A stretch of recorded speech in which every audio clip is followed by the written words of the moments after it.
So আজকে পরীক্ষা ছিল, জিএসটি পরীক্ষা 2025 সালের অ্যাডমিশন পরীক্ষা বিশ্ববিদ্যালয়ের, গুচ্ছ বিশ্ববিদ্যালয়ের। সো আমরা সকাল সকাল বেরিয়ে পড়েছিলাম। 9টায় বের হয়েছি বাসা থেকে, গাড়ি করে গেলাম। 9টা 40-এর মধ্যে আমরা পৌঁছে গেলাম নজরুল বিশ্ববিদ্যালয়ে। সো অনেক স্টুডেন্ট, অনেক স্টুডেন্ট, আর সবাই বাংলাদেশের বিভিন্ন প্রান্তর থেকে এসেছে, সবার নিজেদের গার্ডিয়ানদের সাথে। কিন্তু বিষয়টা হচ্ছে বিশ্ববিদ্যালয়টা নতুন, আর অনেক নতুন বিল্ডিং হওয়ার কারণে একটু এলোমেলো। সো কিছুই করার নাই, আমরা গেলাম ভেতরে। তো আমার বোনের পরীক্ষা ছিল, সেই সুবাদে আমিও গিয়েছিলাম। অনেক দিন পরে একবারেই প্রথম গিয়েছিলাম, আমার নিজের যখন অ্যাডমিশন পরীক্ষা ছিল সেই উপলক্ষে। তারপরে আর নজরুল বিশ্ববিদ্যালয়ে যাওয়া হয়নি।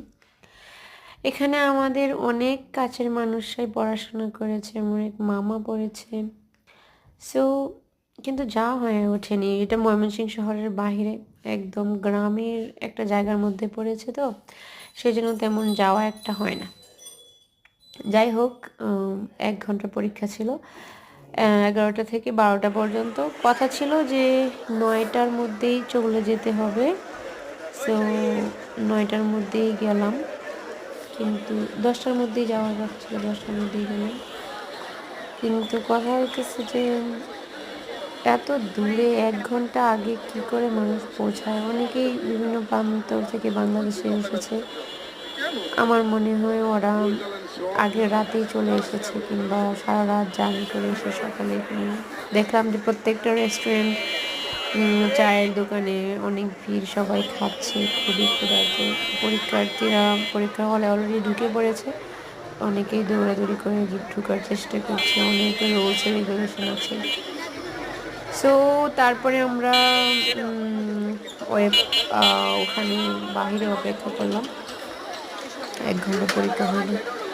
কিন্তু আমার কাছে খুবই ভালো লেগেছে একটা জিনিস, যে ওখানকার যে একদম মেইন রোড থেকে একদম পরীক্ষার হল পর্যন্ত স্টুডেন্টরা মনে হয় স্বেচ্ছাসেবী হিসেবে কাজ করছে, খুব সুন্দরভাবে মেনটেন করছে আগামী প্রজন্ম, তরুণ প্রজন্ম। এই জন্যই অনেক বেশি গুরুত্বপূর্ণ একটা দেশের জন্য।